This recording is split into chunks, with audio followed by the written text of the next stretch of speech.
Oh, wow. Wow. Will Smith just smacked the shit out of me.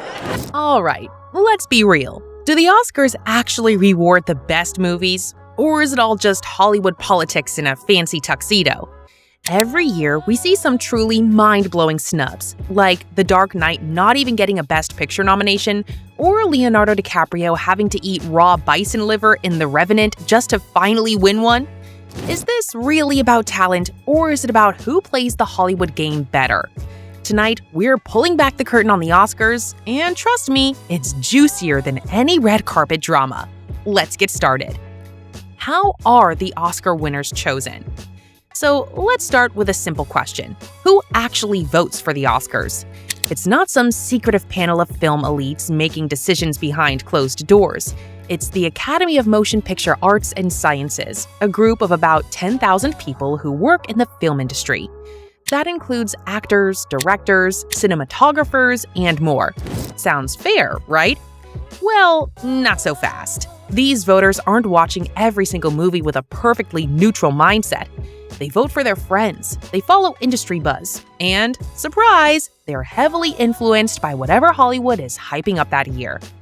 Here's how it works. Academy members vote in their own category, actors vote for actors, directors vote for directors, and so on.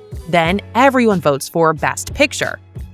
But here's the kicker. This isn't a simple who got the most votes situation. The Oscars use a ranked choice voting system. That means if a film doesn't get enough first-place votes, the second-choice votes start kicking in. Basically, a movie can win not because it was the best, but because it was the most acceptable choice for enough people. And let's talk about genre bias. Ever notice that almost every Best Picture winner is a drama? In fact, 93% of Best Picture winners are dramas. Sci-fi, horror, comedy? Forget it. The Silence of the Lambs is the only horror film to ever win Best Picture, and even that's debatable. Meanwhile, a masterpiece like The Dark Knight, which literally changed Hollywood forever, was completely ignored in 2009.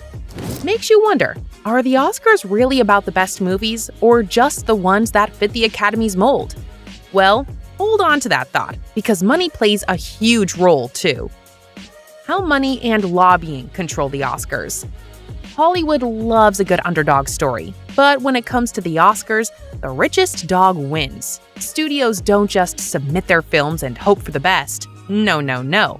They launch multi-million-dollar campaigns designed to win over Academy voters. Ever heard the term "for your consideration"? It's not just a polite phrase. It's a full-blown marketing blitz that costs studios anywhere from $10 million to $30 million per film.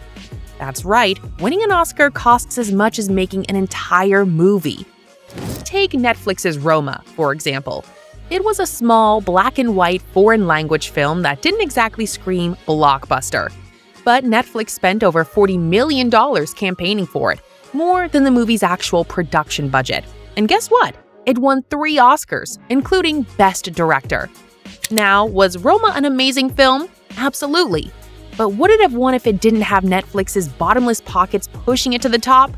That's up for debate. And let's not forget Harvey Weinstein, the king of Oscar manipulation. Back in the 90s and 2000s, he rewrote the rulebook on Oscar campaigns, treating them like political elections. He threw extravagant parties, strategically leaked negative stories about rival films, and aggressively lobbied Academy voters.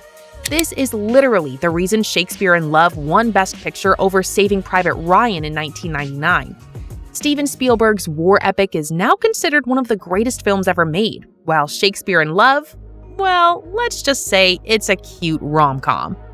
And the perks don't stop there. Academy voters get VIP treatment, free screenings, lavish dinners, sometimes even all-expenses-paid trips to special events. The Andrea Riseborough scandal in 2023 made this painfully clear. A bunch of A-list celebrities, Kate Blanchett, Edward Norton, Gwyneth Paltrow, suddenly started endorsing her film To Leslie out of nowhere, flooding social media with identical-sounding posts. It was so blatant that the Academy launched an investigation into whether rules were broken. Spoiler, they were, but they let her nomination stand anyway. So, what's the lesson here? If your film doesn't have millions of dollars behind it or a celebrity army hyping it up, your chances of winning are basically zero.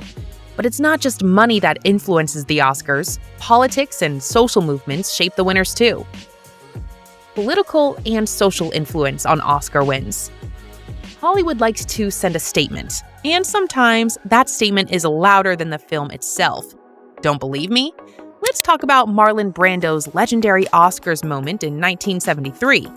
When he won Best Actor for The Godfather, he refused to accept it, sending Native American activist Sachin Littlefeather in his place to call out Hollywood's treatment of indigenous people. It was one of the biggest moments in Oscar history, and proof that the awards have always been political. Fast forward to 2015, and we get #OscarsSoWhite, a massive social media backlash when people noticed that almost all the nominees were white.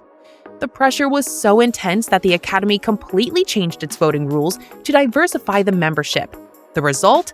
Films like Moonlight, Black Panther, and Parasite started getting major recognition. Was this a genuine shift, or just Hollywood trying to save face? And then there's war movies and political narratives. Ever notice how the Oscars tends to reward films that align with whatever major issue is dominating the news? After 9/11, The Hurt Locker won Best Picture because war movies were suddenly important. In 2018, Green Book won, despite controversy, because it was about racial unity, right in the middle of major racial debates in the US. And let's not forget Nomadland, which won Best Picture in 2021, a film about economic struggle and job insecurity, right after COVID-19 wrecked the economy. But if you think that's bad, just wait until you hear about the worst Oscar snubs in history, movies that deserved to win but got totally robbed. Stick around, because this is going to make you mad. The biggest Oscar snubs ever. Ever watched the Oscars and thought, wait, how did that movie lose? Yeah, you're not alone. Over the years, some of the most iconic films in history have been completely robbed, proving that winning isn't just about quality, it's about playing the Hollywood game. Take Brokeback Mountain, the groundbreaking love story between two cowboys, played by Heath Ledger and Jake Gyllenhaal. It was universally praised, winning Best Director and Best Adapted Screenplay. Everyone thought it was a lock for Best Picture. But in a shocking twist, it lost to Crash, a movie that critics now say was one of the worst Best Picture winners of all time. Many believe the Academy wasn't ready to embrace an LGBTQ+ love story at the time, so they played it safe. And let's not forget Pulp Fiction. Quentin Tarantino's genre-defining masterpiece changed modern cinema with its non-linear storytelling and iconic dialogue. It won the Palme d'Or at Cannes and was hailed as a game-changer. But at the Oscars, it lost to Forrest Gump.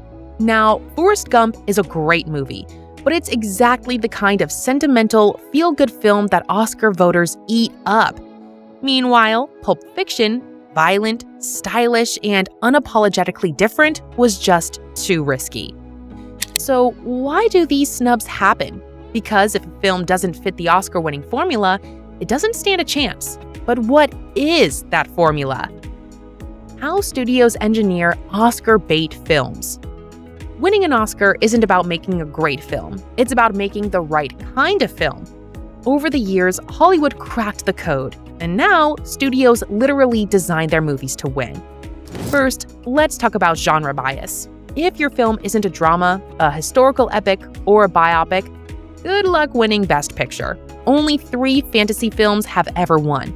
The Lord of the Rings, Return of the King being the biggest exception, and horror almost non-existent. Then there's the Oscar-winning formula, a pattern so predictable it's almost a blueprint. The Academy loves a physical transformation, like Charlize Theron in Monster or Matthew McConaughey in Dallas Buyers Club, where actors drastically change their appearance.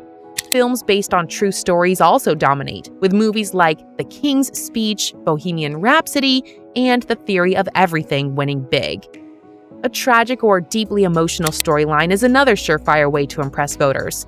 12 Years a Slave, Schindler's List, and The Revenant all showcased intense suffering, and the Academy ate it up. Lastly, if your film is a period piece with elaborate costumes like The Favorite or The English Patient, your chances skyrocket. So, do the Oscars really celebrate the best films or just the ones that fit their mold? At the end of the day, the Oscars are a glitzy game of strategy, money, and insider politics. So, are the Oscars really about the best films or just the best campaigns? With money, lobbying, and social trends shaping the winners, it's clear that Hollywood's biggest award isn't as fair as it seems. But what do you think? Were your favorite films snubbed or robbed? Drop your thoughts in the comments. And if you enjoyed this deep dive, hit that like button, subscribe to Real Dash, and stick around for more eye-opening content. See you in the next one!